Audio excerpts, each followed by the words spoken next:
I'm going to have to do the whole intro again. Okay.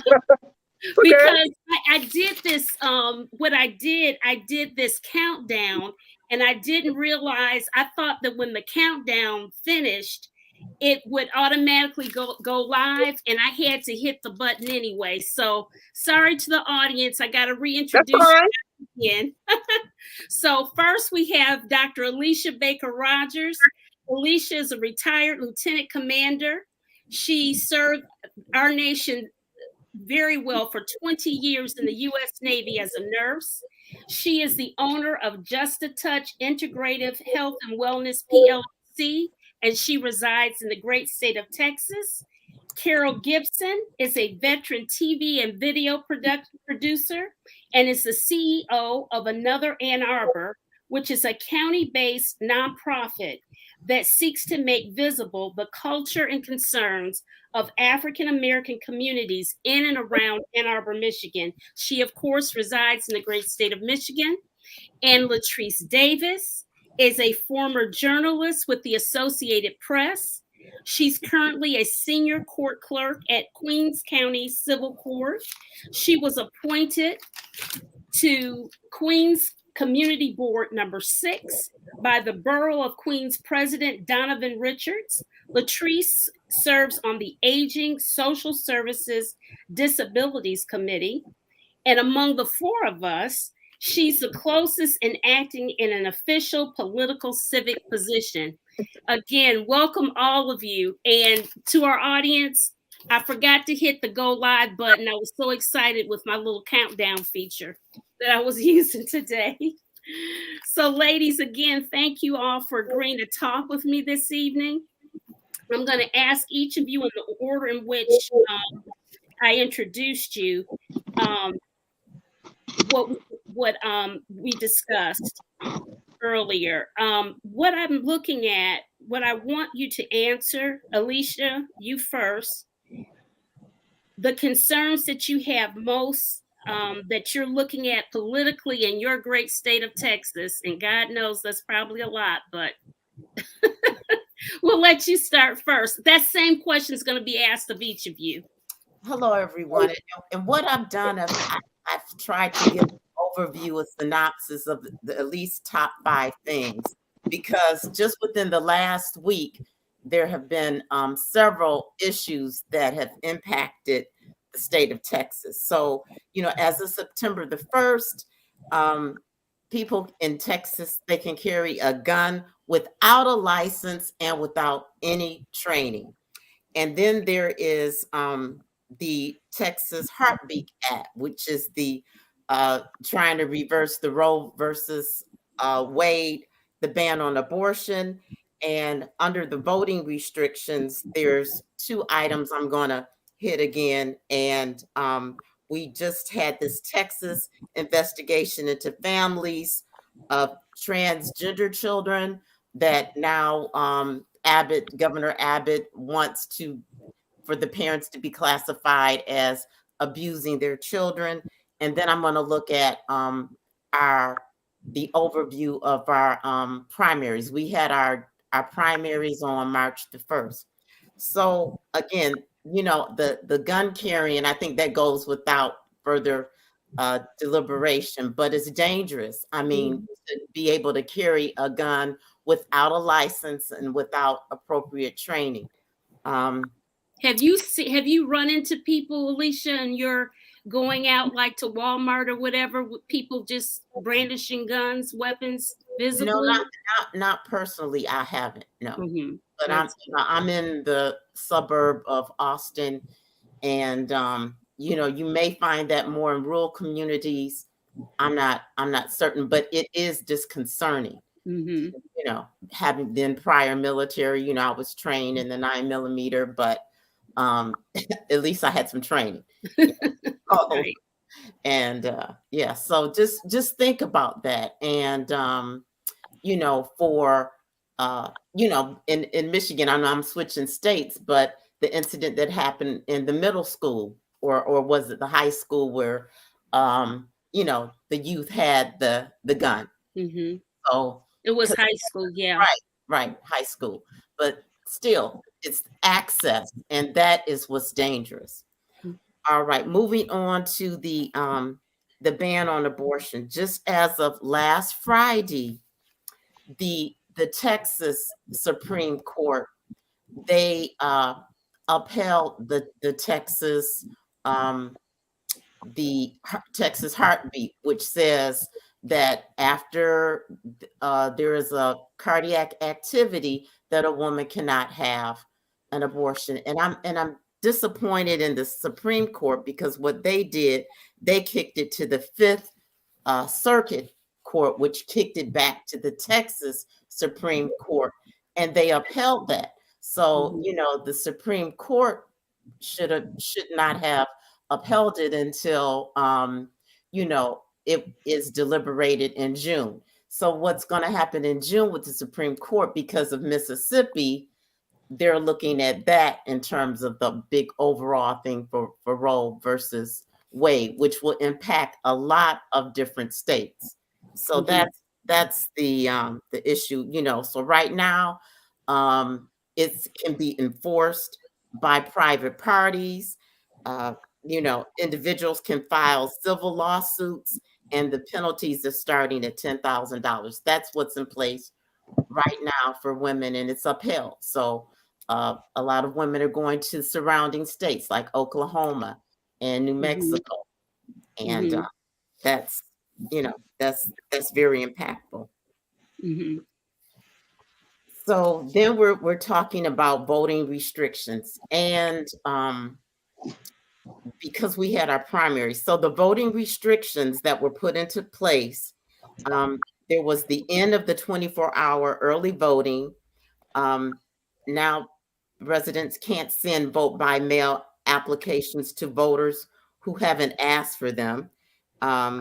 Tighter voter ID requirements, and now you can't drive through voting. This was all as a result of the 2020 elections. So how was that impacted with this last primary? Okay, there's two issues. The first one, there were at least 18,000 Texas mail-in votes that were rejected, okay, under this new GOP voting rules. So what has to happen now is that voters, when they have their mail-in ballots, they have to be able to have their social security number, the last four, as well as their driver's license number. But because of the changes that went into effect, a lot of voters that put in their mail-in ballots weren't aware of this change in a timely fashion. Right. So you had all of the, 18,000 is a lot of that's a lot. That's a lot. That is a lot. We had an election here, Alicia, where a sister, who I'll talk about later, she was the first African-American woman to be the Chief Justice of North Carolina Supreme Court, and she lost her bid for re-election by about 400. I'm hearing some feedback. I think that was me. I turned it down. Please. And so she lost her election by 400 votes, just a little over 400 votes. So imagine booting out 18,000 ballots. I mean, that's crazy. That is absolutely crazy. Okay. And that was over, that was 16 of the state's 20 counties. Okay. Wow. So that was a lot. So several, were forced to abandon specific, outreach to regular mail-in voters or whatever, because now you also can't solicit voters. So it's a double-edged sword. And then the second point under the restrictions, and just with all of the new rules in Harris County, okay, there were 10,000 ballots, mail-in ballots that weren't counted, 6,000 Democrat and 4,000 Republicans. And so they attributed to some of the new voting machines, but, so the GOP is up in in arms, and so are the Democrats. But this might affect, of course, some of the primaries. And Right. so this Right. coming Tuesday, the results of those 10,000s are supposed to be made public. So we'll have to kind of wait to a couple of more days to see the results. But And that's for Harris County. that's for Harris County. But that has one of the biggest African American Yes, it populations, does. you know. Yes, it And does. so again, with these new machines that are supposed to be tracking, because they're alleged voter fraud, Mhm. you know, but this is showing you how just something that was recently put into place, and you know, it wasn't promulgated in time to fix it, Mhm.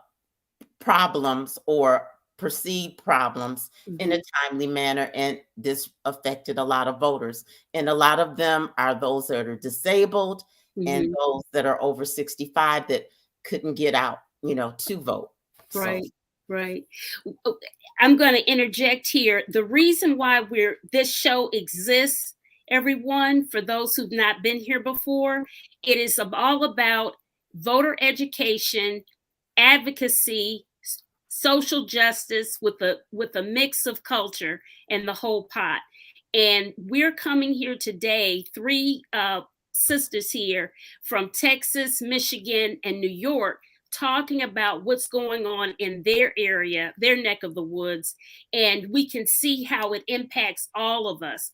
And the main thing from a voter's education perspective is my thought is that if you hear information just from your neighbors, pretend that we're your neighbors, you're getting information, it will make you think more clearly about your vote, to plan your vote, and to talk it up with your other friends and neighbors and what have you, because this is so serious. This is no joke. The oppression, the right to vote is everything, right, Alicia? I mean, oh yes. it's absolutely everything. Did you have one more nugget that you wanted to share before we go to Actually, Carol? how am I doing on time? It's 7:15. I think I can wrap this up within about 5 minutes. So then the next thing, what is on the February 22nd, Governor Abbott, he put into place where families of transgender children could be investigated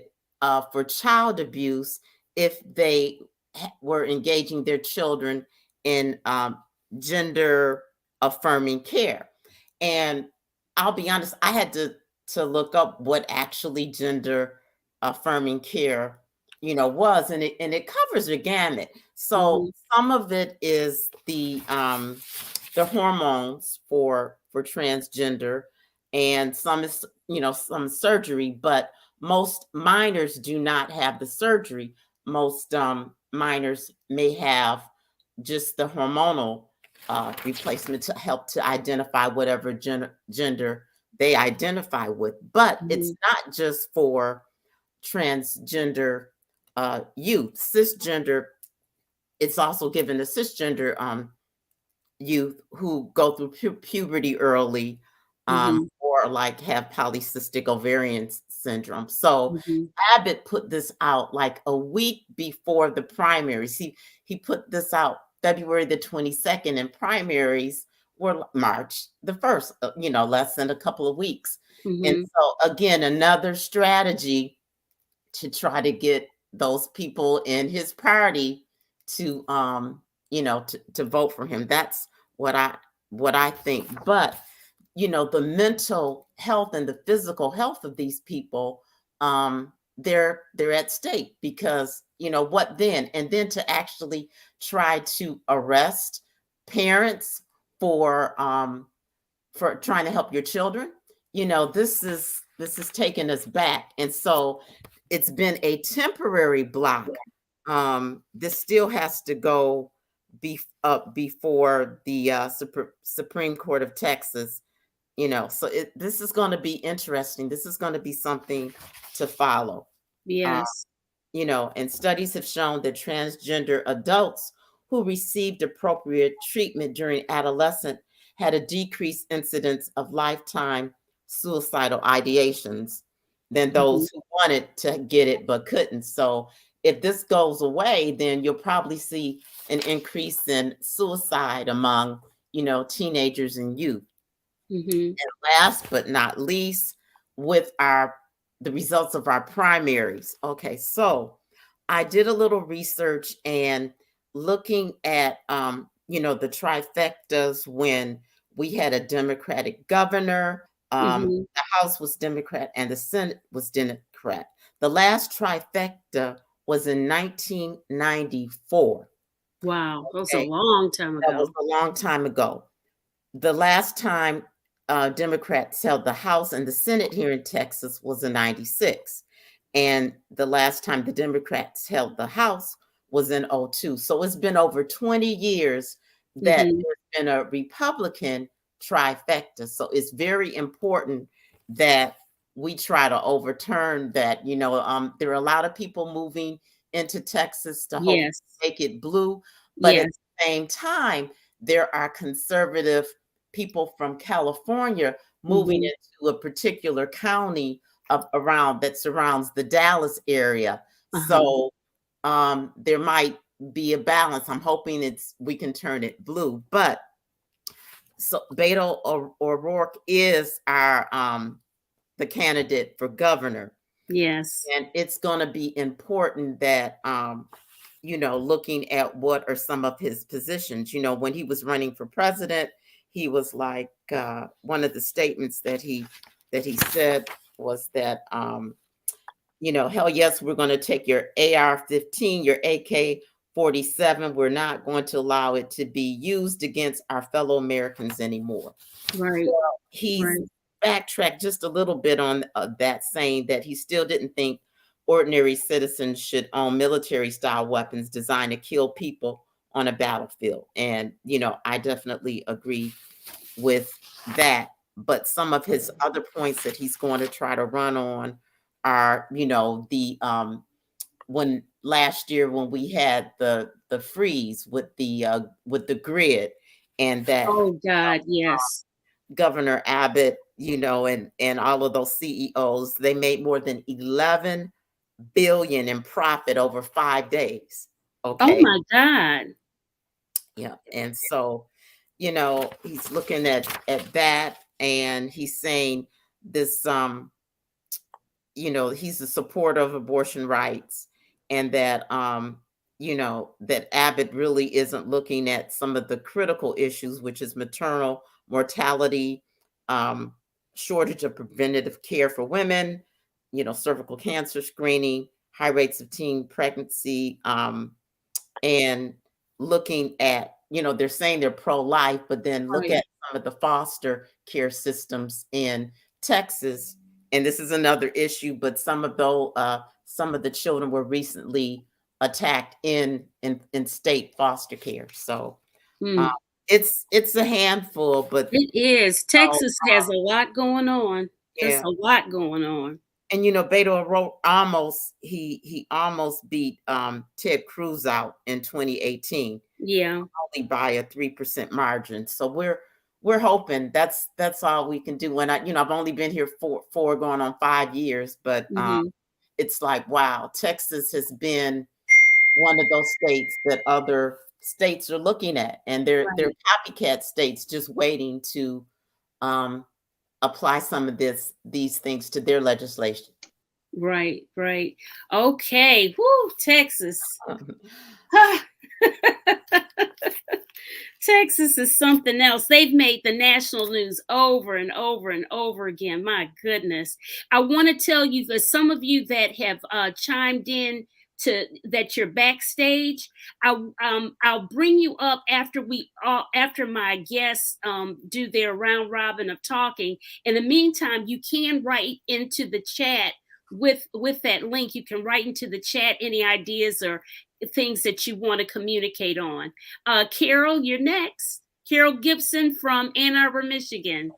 Take it away, Carol.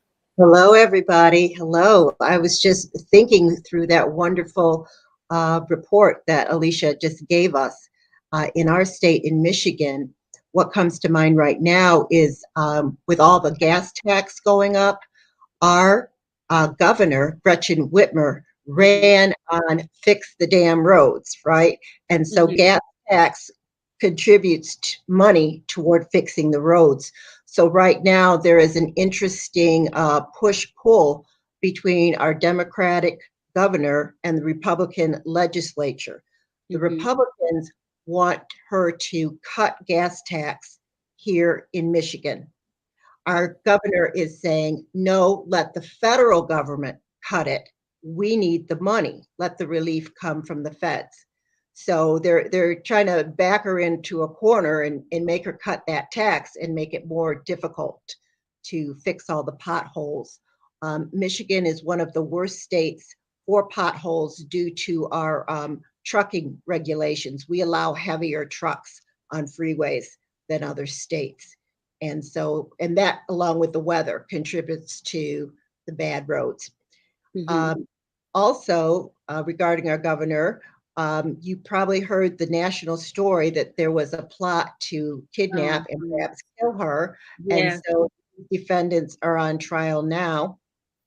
The governor is playing it very low key. She says, you know, I've got a state to run. I can't follow the twists and turns of the trial. But you know, basically, the defense is that we were entrapped. You know, we never intended to kidnap her or, you know, buy any of these things to contribute to our crime until the FBI stepped in.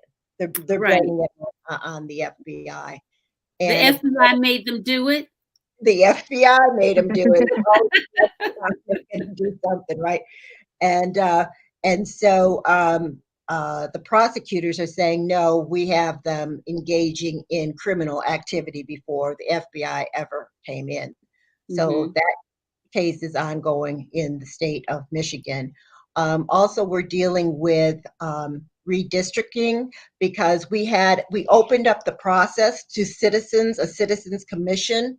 And wow, that was an experiment that maybe blew up in our face a little bit, depending, because the way the districts were moved around,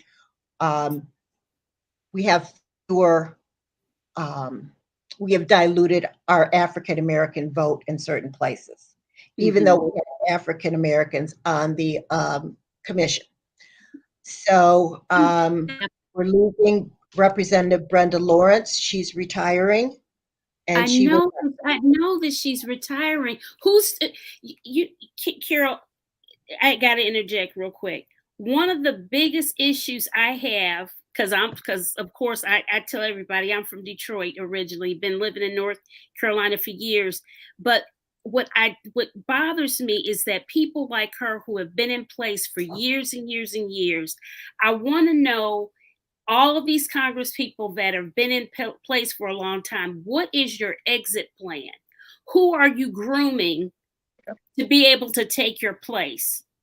That we have to be much more strategic in what we're doing, because just to just leave it after you've been there 20, 25, 30, 40 years, some people, that's not acceptable. There should be plenty of people that you have been grooming, you know, to take the place. Go ahead. Well, I mean, that's an excellent point. And I was just talking about that with a friend last night, and I didn't get the impression that there was that plan in place. It's a bit of a free-for-all. And, you know, what happens is that our vote gets split. You know, there's, you know, a lot of different African-American candidates, and our vote gets split, and then perhaps the other side takes the cake.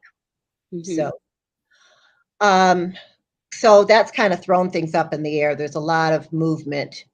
The good news is that I think more Black women are running for office now. So if we don't have a named mentor, we're doing it anyway. So, yeah. But it certainly helps if you have a mentor, or even if you don't have to tell who that mentor is and you do it undercover, but at least you're being fed and you're understanding how the fundraising works, how the the backdoor politics works. I mean, it helps a lot to be groomed ahead of time for anything. Yeah. Yeah, that's true. That's true. And we're fortunate in this state that our lieutenant governor is African American, and he has really been outspoken and led the way in terms of COVID and how it's affecting our communities. He commissioned a study to see why so many of us were coming down with COVID, what the health disparities were and are, and how we're going to proceed after COVID. So, you know, hopefully after Gretchen, you know, we'll have a Black governor. We'll see. She's been very good. I've been paying attention to her, and I admire her to be staying cool, calm, and collected about a trial that was. I mean, she could have easily been murdered. I mean, if they were successful, it's just unbelievable. We have a lot of rural areas outside of Detroit for people who aren't familiar with the state, and it's very different. It's Republican. I mean, let's not forget the Michigan militia. Yes. And from there, we were associated with the Oklahoma City bombing. Yes. Yes. Yes. Yes. You know, Timothy McVeigh. We've got some scary actors in the backwoods and a lot of woods, so you don't really know what's going on out there. Yeah. Right. Okay. Is that it? That's okay. All right. So Latrice, our lady from New York, from Queens. Well, I'm from Brooklyn. I live in Queens now. Oh, okay. Okay. All right. Tell Spike Lee, Brooklyn's in the house. All right. Wonderful.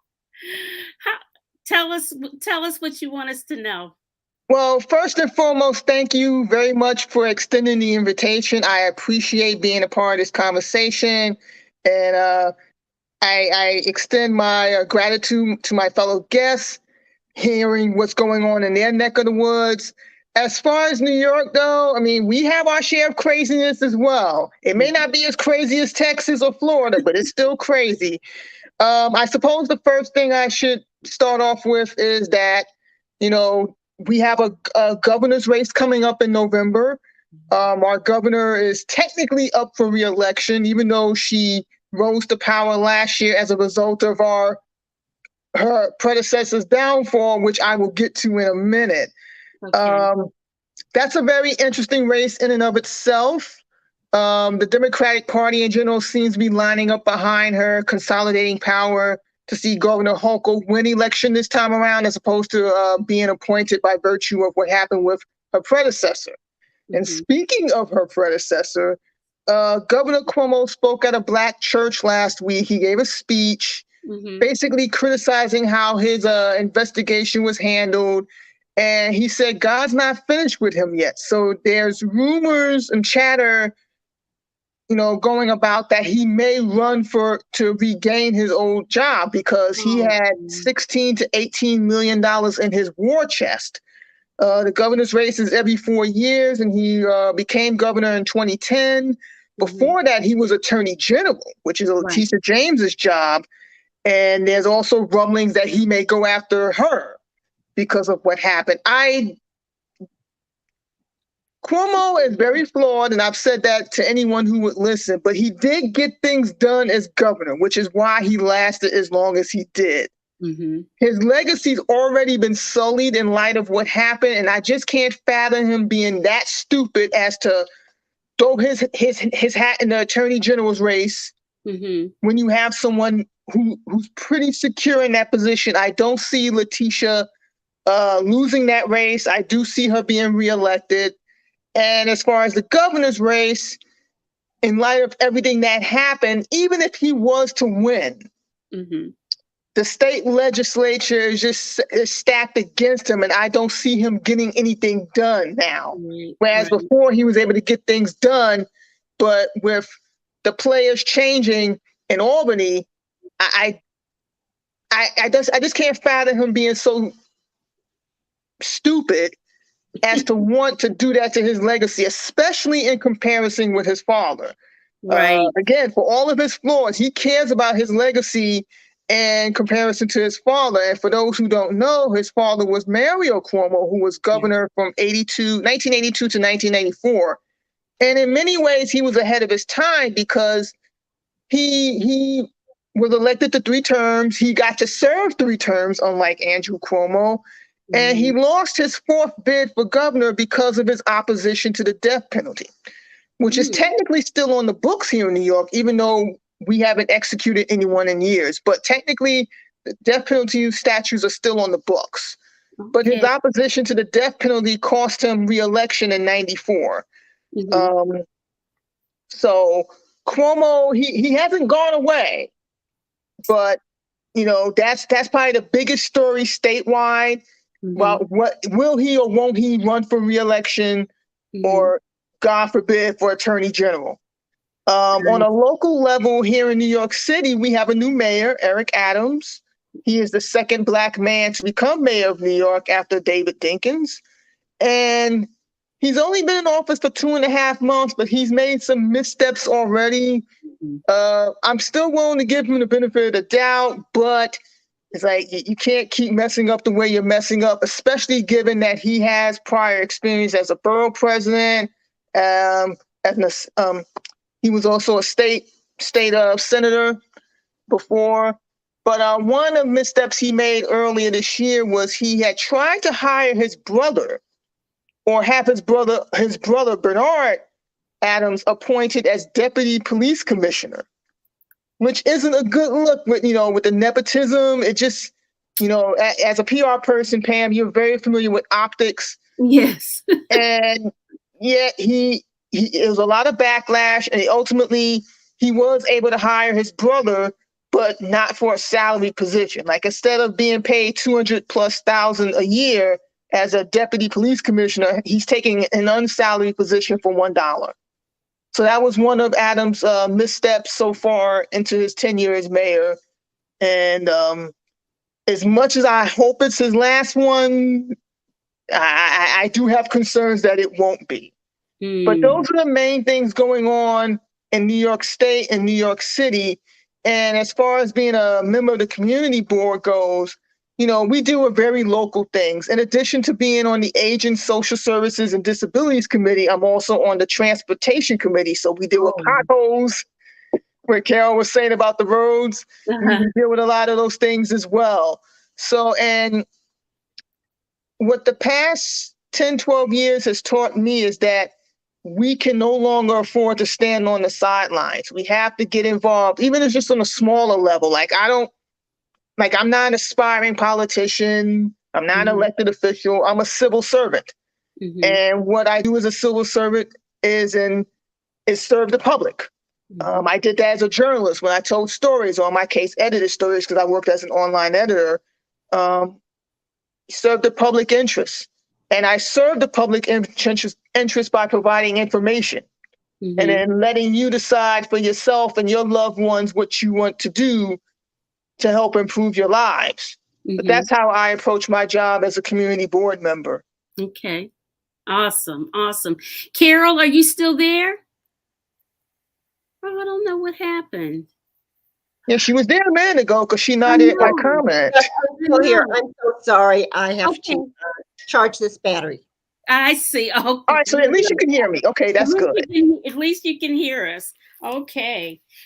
Well, look, guys, I'm going to step to we've talked about what's happening in our local areas. I have to bring this question up before we get into the culture or whatever. What do you think about this war on Ukraine? Do you think that war is inevitable? Or do you think that somehow we can sidestep this mess? Well, I don't think we can sidestep it, because one of the things I did was when I heard about what happened, I made donations to World Central Kitchen and a couple of other organizations. I figured that's my way of helping. I'm not a geopolitical expert, but I do think what Putin is doing is wrong, obviously. I don't want to see us go to war, especially in light of Afghanistan.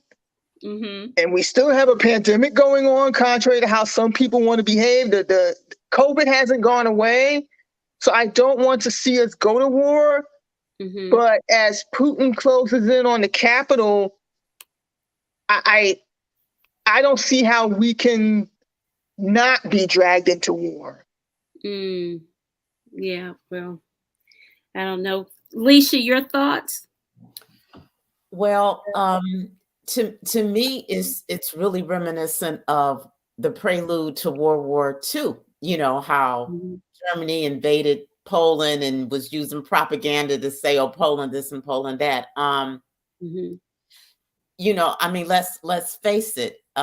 You know, the nuclear powers. You know, we don't want to go all up in smoke. You have China, you have Russia, and you have the U.S. So, you know, we have to be careful it doesn't head in that direction, or we, you know, all can say our prayers and meet our maker.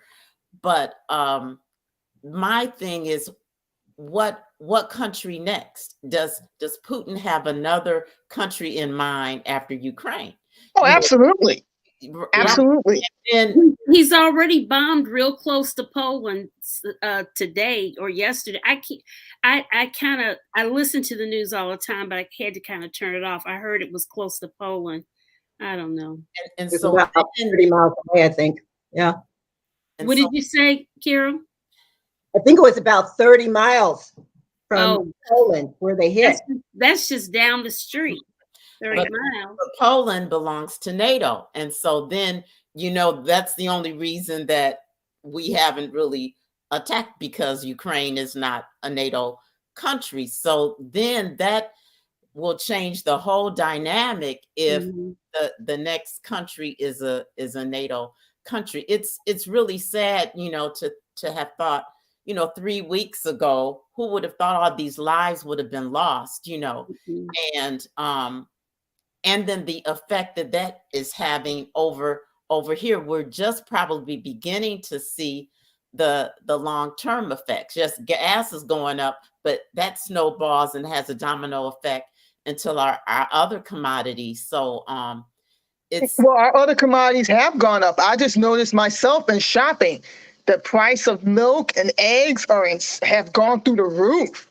And to tie this in, like, I remember reading an article not too long ago about how Putin basically wants to put the old Soviet Union back together. So no, he's not going to stop at Ukraine. And, you know, the irony is, you know, what's going on with Brittany Griner. Like, there's still a lot of questions about how long she's been in their custody. One of the things I had read was that she was detained before he started dropping bombs on Ukraine. So there's no telling how she's being treated, what her state of mind is, what the conditions are. I mean, it's interesting because, frankly, I'll be honest, given all the propaganda that's come out, I wouldn't be surprised if the charges against her are trumped up, pun intended. But there's just so many unknowns right now. And as much as I don't want to see us America get dragged into a war, if Putin continues acting the way he's acting, I don't see how we can't, you know, go to war. Right. I think there are a lot of things going on behind the scenes that we don't know about. I'm really hopeful that Ukraine can get some weapons that can, you know, help them. You know, they want this no-fly zone, but we can't give it to them right now. Hopefully there's some weapons, missiles maybe even, to shoot down these planes carrying cluster bombs, or, you know, you can drop a bomb from pretty high up. So, yeah. And then the other thing is, I was talking with someone about it last night, and she said, you know, I wonder if Ukraine is going about this wrong. You know, we're not in their shoes, but wrong, because they're playing a defensive war. What if they took the war to USSR, to Russia? Sorry. If they, you know, bombed public buildings at night, you know, gave them something for Russia to worry about, sneak some people into Russia to do these kind of sabotage activities. So, but I think the president of Ukraine is very resourceful. He's very scrappy. I don't know how wise it is to taunt Putin, which he has been doing, but it certainly has rallied his troops. And there are people from other countries who are flooding in there, including US vets, to help fight this war. So I think if he could hold off Russia, which it's looking real scary now because they are breaking down the convoy to get in position to attack. But if they can hold them off, I see hope that we don't have to have a world war. Listen, guys, for all of you that are listening in on YouTube, please like and subscribe and hit the notification bell, please. It helps the algorithm, and it helps this channel to grow. And feel free, everyone, to leave comments in the chat. I have a comment here from Judy Davis. She said she came in late from another meeting, but wanted to point out that Michigan lost a congressional seat due to the 2020 census, going from 14 to 13 districts. Brenda Lawrence reps Michigan's 14th district. That's right. Yeah. And that's another thank you to Donald Trump for messing up the census. Yeah, he's messed up so much. In 4 years, he has given us so much grief. I tell you, you're being far too kind. And I say, and here's the irony: Donald Trump is from Queens. I don't claim him. He is. But he is from Queens.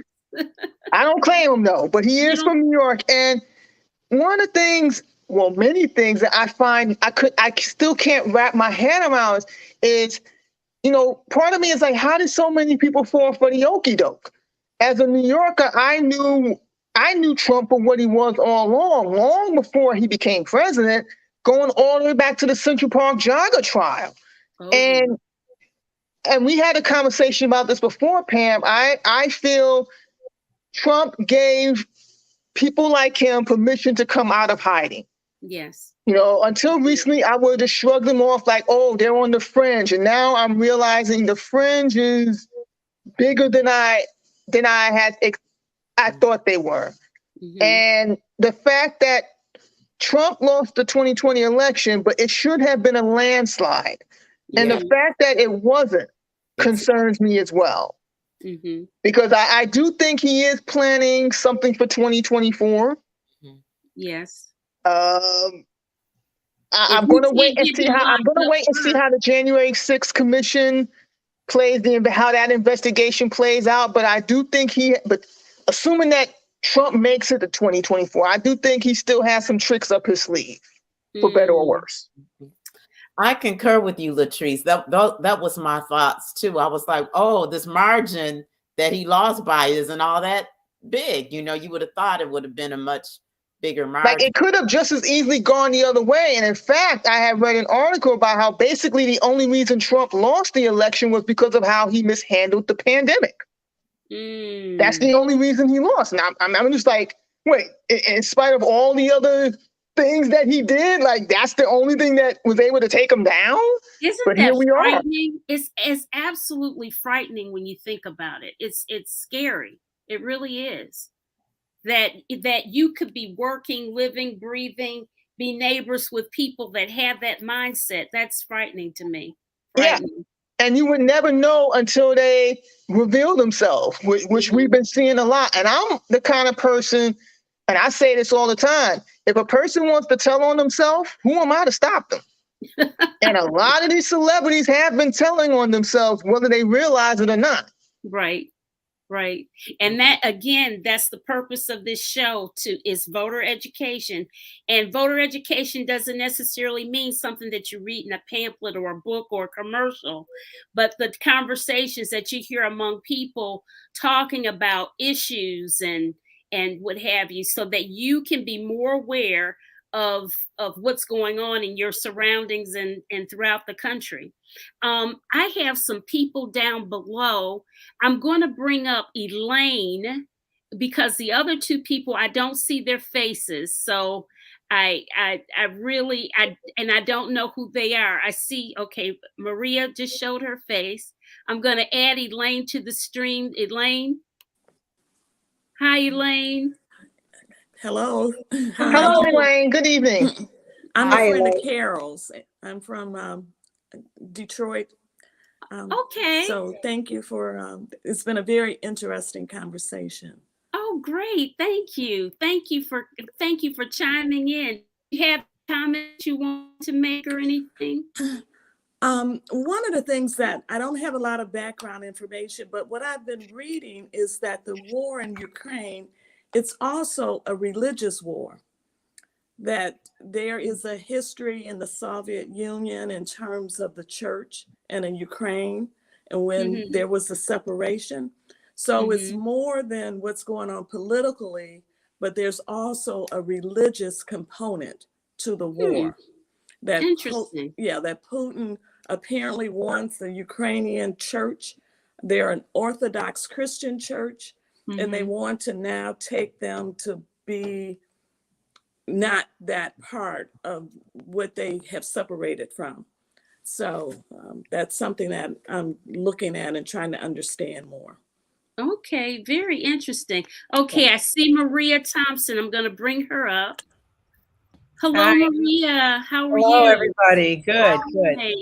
Hi. Hello. Pardon? Oh, I just had a question. I was just wondering why the prosecutor in New York is. We all had our hopes pinned that he would, prosecute Trump, and it seems like the two people resigned. Yes. I'm just like, how on earth is this happening again? Where our hopes are up that the criming is just. I mean, I'm not a lawyer, but it just seems like it's in plain sight for everybody to see. Why is he able to get away with it over and over again?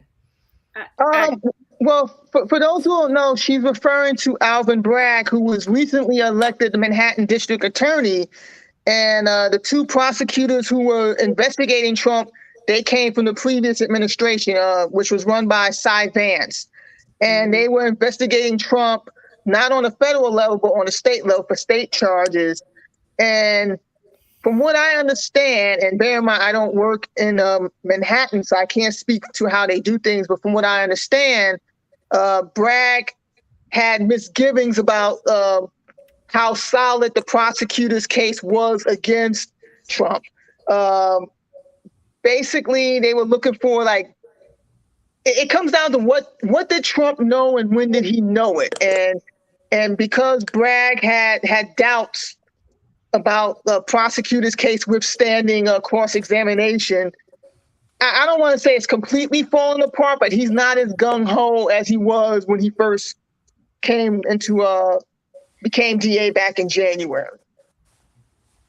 And did he run on prosecuting Trump? Did he have to run, or was he named a replacement? Well, he ran on quite a few things. He also ran on decriminalizing several offenses, and he ran on lowering the jail population. So he ran on quite a few things.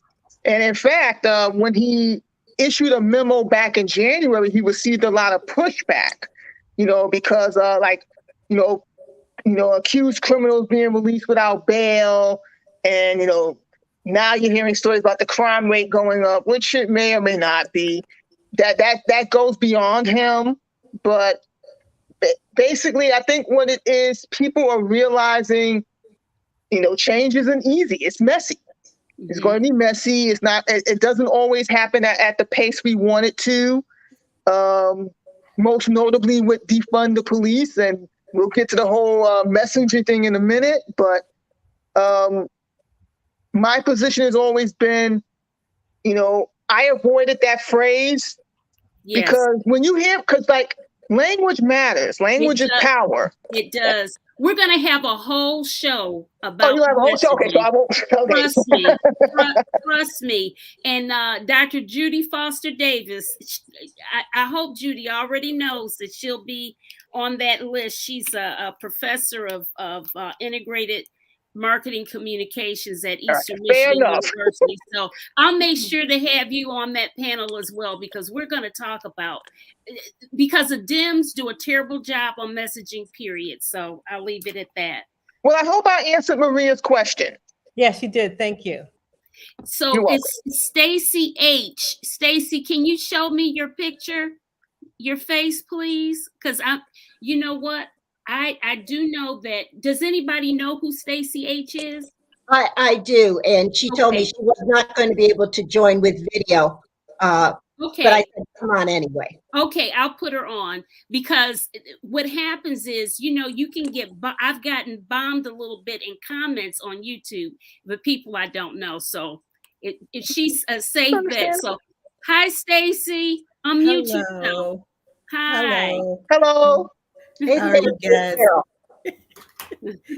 Yes, I know Carol, so I Okay, told her great. that Well, if I'm you're a not friend of Carol, camera you're a ready. friend of mine. Okay. Yes, thank you.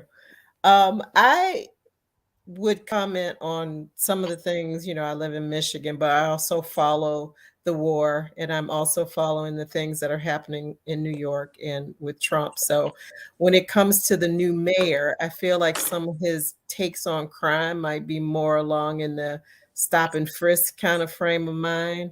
Do you think he would go back down that road and reintroduce those policies? Latrice? That's $1 million question. I mean, we would like to think not, because it's been shown that stop and frisk does not lower crime, and it hasn't reduced the prison population or jail population. But Adams was a former police officer. He rose all the way up to captain, and he had talked about bringing back like the anti-vice squad. So it's like, as much as you can't rule it out. You can't rule out that he would go back to stop and frisk, but I think, either he or the people around him should be able to read the room and realize that's not the way to go. We can't go back. I was stopped myself back in 2012. I was not frisked, but I was stopped. And it's a very demoralizing experience. And I remember when it happened to me, at the beginning, I'm just like, whew, thank God I got through that situation, and I lived to tell about it. But the more I thought about it, and especially once I got home, it's like, how dare you? Like, I'm just walking down the street, or in this case, I was entering the subway when the officer stopped me. And it's like, I'm just going about my day, minding my business. That should not be, a bullseye. That should not put me at risk for losing my life. Right. Because situations can go, like, especially when you bring law enforcement into the equation, things can go sideways very quickly. Yeah. And you saw that even recently with Ryan Coogler when he went to Bank of America. Fortunately, nothing happened, but that situation could have easily gone sideways. Right. And that's one of the reasons why there's so much mistrust between the police and the public. Mm-hmm. Right. Mhm. Absolutely. Absolutely. Here's a comment on the Trump New York case. I read that the prosecution is having problems proving intent since Trump doesn't do email. Well, We yeah, that need is true. intent to prove the case. Ah, that guy. I don't know. I mean, because any attorney with his or her salt, they're not going to take on a case unless they think they have a shot at winning it. Well, you know what? And there's a lot at stake for getting this right. Yeah. And that's why, as much as people are chomping at the bit on Twitter about Merrick Garland, from what I do know about him, he's very methodical. Yes. He's very much cross your T's and dot your I's. And I think whatever case he's building against Trump and those in his circle, it's going to be solid. It's just not going to gel right away. And I would rather they take their time and do it right than rush through the process and then something gets lost and then, there's an acquittal, God forbid, or a mistrial. Yeah. I mean, I understand that Merrick Garland has never lost a case before the Supreme Court. That's what I think I heard that. Well, if any one of us were trying to get a loan and our numbers were very big when we were trying to get the loan in terms of valuing our assets, and they were completely different on our taxes, nobody would have a problem prosecuting us. No problem at all. And the very fact that he even thinks that he could run again for president just blows my mind. There's a lot of things I think because of Trump, that we need to relook at our Constitution and make up some new laws to prevent any case like him to ever come across this way again, ever again. Well, Ever. keep in mind, he's in the history books as the only president to be impeached twice. Right. He That's wasn't right. convicted. That's why you can't rule him out for 2024. And I do think he's laying the groundwork for that, for better or worse. Yeah. Well, I think as the country changes and the demographics changes, there are certain people who are used to privilege and they will do anything, including give up democracy, in order to keep that privilege. I think they've shown that pretty loud and clear. Sad but true, Maria. Sad but true. But how would you give up democracy? I can't, obviously they're not bright enough to know how important democracy is. I mean, I don't want to live. I mean, listen, these people can't even deal with putting on a freaking mask. How they're going to live in some authoritarian state where people tell you what to do and how far and what to go. Well, I think what it is they don't want to see people. They don't want to see people who are not them benefit from democracy. I think that's what it is. It's about the power. Yes. Having control over the powerless. Like, as long as we don't have power, they want to keep it that way. The fact that we're rising in numbers. Like, I've been keeping an eye on what's going on in Georgia. I had a feeling all along that Stacey Abrams was going to run again for governor, and hopefully this time around she wins. But given that Kim pulled some shenanigans last time, what's to stop him from doing it again? In fact, it's even worse now. Some of the laws that they've passed have made it even worse. They've taken control of the local elections away from the local people and put it into the Republican legislature because they never want to have, they're basically punishing people for coming out to vote. Yeah. Right, Yeah. right. As we've seen in Texas with the primaries. Yeah. Guys, I just, again, I for those people who are just getting here or haven't been here before, the whole purpose of this channel is voter education, advocacy, social justice with a mix of culture. And how I define voter education is conversations like these and conversations with people who are running for offices, no matter what size of the office that they are running for, because every election matters. Every elected official matters. There were elected officials in the city of Flint who were deciding about the water. Okay. There were city of elected officials who decided to keep a privatized system for in Texas. And the reason, and look at, you know what, Alicia, I can't remember how many people died during that terrible storm you guys had, that freeze. There were at least about 200. Wow. Across the state. Yes. Wow. That died because these people, when profits over people come to mind, which it should never be in areas of utilities and those basic core needs of things that people need to live. Our government should, the way we operate, should take care of those needs. Speaking of needs in Texas, I saw an article last week in the Texas Tribune. I don't know if you heard about this, how a GOP lawmaker he introduced a bill to the state legislature making abortion punishable by the death penalty. So if a woman seeks out an abortion, or if a doctor provides one, they can be charged with homicide. And I was like, I mean, I'm very aware. Just living in New York, I'm aware of my privilege, because this sounds insane to me, but yet. So it was the Texas Tribune. Texas Tribune. I'll post the link on the Facebook page after the show. Latrice, that did not come up for me. No, it did not. Wow. What Texas Tribune? What market is that in, Latrice? That'll tell us everything about what Where was that guy? It's like a magazine. But I believe they're based out of Dallas, the Dallas Austin area. I mean, I've read their articles before. I don't read them every day, but it's not a small publication. Right. Well, many states, it's going to come down to states' rights probably over Roe versus Wade, if the Supreme Court goes ahead and just gets rid of it. So I know in Michigan and probably every other state, we're looking at what we can do to protect abortion rights, because what's on the book right now in terms of state, I can't quote it for you, but it does not support women's health, what is on the books right now. And if we do away with Roe versus Wade, that's what will be the law of the state. The other thing that's happening in Missouri, and this is probably going to happen in many other red states, is that even if you have an ectopic pregnancy where a D&C or an abortion is critical to saving your life, because there's no way you can carry a baby to term in your fallopian tubes. No. And these Republican men are saying, oh, well, you can transplant it. No, you can't. No, you can't.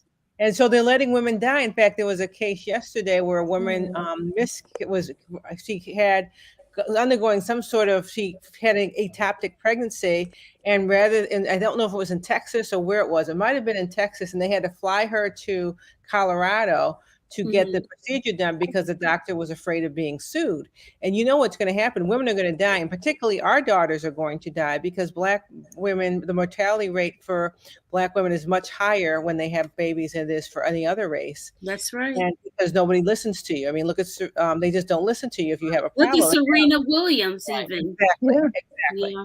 And then if your life is in danger, I mean, how much does your life have to be in danger before a doctor's willing to get sued to save a Black woman's life? I mean, what do you think? It's right. Our daughters could die. I mean, it's frightening. It is frightening. It's very frightening. With the Texas, heartbeat, it doesn't make allowances for incest or rape. So think about a 12-year-old who was raped or incest, and what you're going to force her to have a child. That's inhumane. Yeah. I don't even know what the answers are to all of these questions, but listen, I told my guests that I was going to wrap up with a culture question, and that culture question is, just to lighten up the mood a little bit, is, have you all noticed how much more profanity that you're hearing out in the community? I was telling you all that I had gone into one of my favorite little boutiques for the first time since the pandemic, and they sell everything from jewelry to clocks to shoes to clothing. I mean, they sell everything in this cute little boutique. And in there, they also had little tea towels that you have in your kitchen. And the tea towels had they put F and then _ CKIN, good, and all kinds of MF, all these F bombs, and this is the S and all of that. And I thought, I don't remember ever seeing that much profanity out in the open, just like it's no big deal. F-bombs were, I don't know. And then I overhear people talking in a mall or whatever, and it's like part of their regular vernacular that they swear every other word is bleep, bleep, bleep, bleep, bleep, bleep. And I don't know, is it just me or what? I don't know. What's happened to us? Do we use the King's English anymore or what? Or am I just old? I don't know. No, I've noticed it. And, because we had this conversation, I think back to George Carlin's routine about the 7 dirty words you can't say on TV. Now you hear them all the time. Yeah. So I think it's just a matter of, the language being diluted to the point where some people, it just slips out of them like it's saying duh. We say duh or it or whatever. Like they don't even think anything of it. Right. As opposed to when you cursed, it was usually because you were angry about something. Now you just say it to just say it. Mm-hmm. Exactly. It used to be if you heard someone do a whole mouth load of expletives, they were very angry and you knew. Now it's like they're regular, like we're talking right now. It's like saying today is Sunday. It's so. Yeah, it is. we've relaxed the standards in broadcasting, and as we have more streaming and we have cable, some of the guardrails are down. Yeah, I definitely feel old. I mean, I didn't like when we started using the B word. Just Oh, I don't like that at all. I'm you not know, a female for dog. no reason, oh, we're reclaiming it. No, you're not, No. because you're not going to be Oh called. God. And same with the N word. I just saw Colony Gray, the series that's on Apple Plus Mhm. with yeah, and so that is N word every other sentence. And I do Really? like the show, and I really hope that people will support Samuel L. Jackson and watch it. It's a series, but just be prepared because he's dropping the N word. I was saying to you, Pam, that at University of Michigan at the stadium, you're not supposed to wear anything profane. You can't have the B word on, or swear words. You're not Mhm. supposed. So I don't know if they're going to relax that standard, but at least that's one place where no, that's offensive still. Hmm. At the I big have house. been following the series Bel Air, the remake of Fresh Prince, Yes. and the first couple of series, they use the N word, and these are like high school students. And I was just really shocked how they have chosen to use that word. They're not, the last couple of series, they haven't been using it, but it was both the blacks and the white students were using it.